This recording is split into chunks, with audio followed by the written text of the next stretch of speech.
सिद्धि की शादी के बाद वो ससुराल चली जाती है। पीछे रह जाती है भाभी रानी। सिद्धि के ससुराल जाते ही भाभी कहती है, अरे वाह जी वाह, सारे कपड़े मेरे। हाय रे पैंट, अरे वाह वाह, मजा आ जाएगा। अरे ये सिद्धि की अलमारी के सामने खड़े होकर क्या बड़बड़ा रही है? जाकर देख मेहमानों को विदाई की मिठाई मिली कि नहीं। अब हाँ माँ जी, क्यों नहीं, लेकिन पहले कपड़े तो बदल लूं। अब रानी आ जाती है सिद्धि के उन कपड़ों में जो वो ससुराल जाने से पहले घर छोड़ जाती है।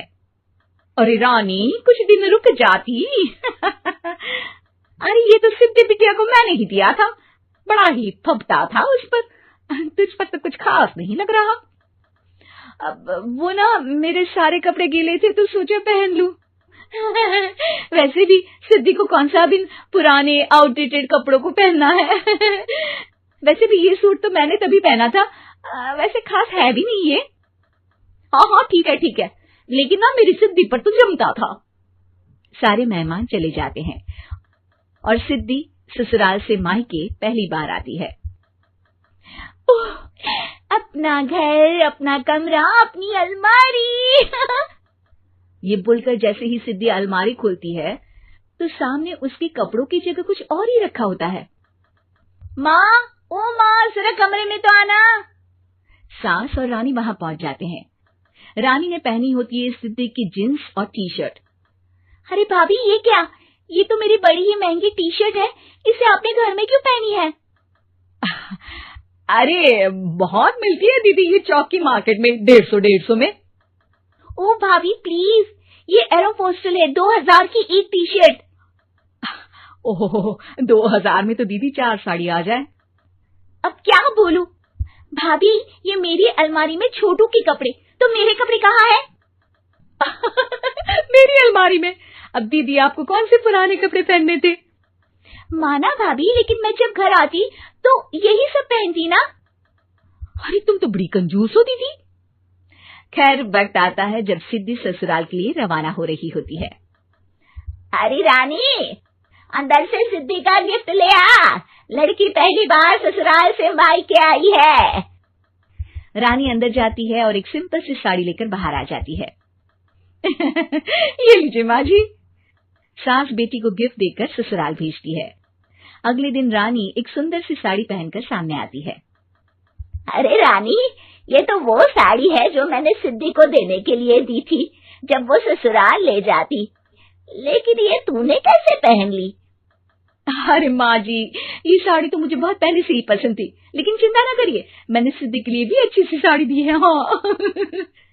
तभी सिद्धि का फोन आता है। क्या माँ, कुछ अच्छा तो दिया होता ससुराल ले जाने के लिए। अरे पहले दिखा दिया होता। ये चमकते हुए पैकेट में नौकरानी वाली साड़ी मत दिया करो माँ। अरे बेटे, वो तेरी भाभी ने ना गलती से उससे पैकेट बदल गया। हाँ, मैं कल ही तेरे भाई के हाथ से तेरा वाला पैकेट भेज दूंगी। अरे रहने दो माँ, आई एम श्योर भाभी ने अभी वही साड़ी पहनी होगी जो तुमने मेरे लिए रखी थी। तुम तो समझ नहीं पाई उनको। खैर छोड़ो, मैं ज्यादा बोलती अच्छी नहीं लगती, रहने दो, आपको उन्हीं के साथ रहना है, फिर बात करेंगे। सास को रानी पर गुस्सा आ जाता है। वो उसके कमरे में जाती है जहाँ वो शादी का एल्बम देख रही होती है। रानी, मार्केट जाकर एक ऐसी ही साड़ी लेकर आ, कल प्रतीक जाकर सिद्धि के घर दे आएगा।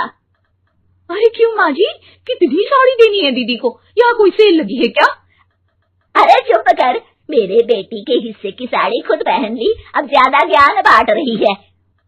एक दिन सिद्धि का फोन आता है। माँ, मेरी सास ने आप सबको खाने पर बुलाया है। सारे लोग सिद्धि के ससुराल पहुंचते हैं। खाना खाकर वो लोग निकल रहे होते हैं कि सिद्धि की सास सभी को गिफ्ट देती है। अरे बहन जी, बेटी के घर का खाना खा लिया, यही बहुत है जो आप ऊपर से गिफ्ट भी दे रही है। अरे बहन जी, आप भी कहाँ इन बातों पर विश्वास कर रही हैं। सास सभी को गिफ्ट देती है, लेकिन रानी को जो साड़ी देती है वो अजीब सी हरे रंग की, लाल रंग की बड़ी छाप वाली होती है। अरे छी, ये कौन पहनेगा? सासू माँ को तो जरी वाली इतनी सुंदर, और मेरे लिए ये नौकरानी वाली। अरे भाभी, दरअसल मैं जब भी घर आती थी आप वापसी में ऐसी ही साड़ी देती थी ना, तो माँ ने सोचा कि आपको आपकी पसंद की ही साड़ी क्यों ना दी जाए। बेचारी रानी, बोलती भी तो क्या।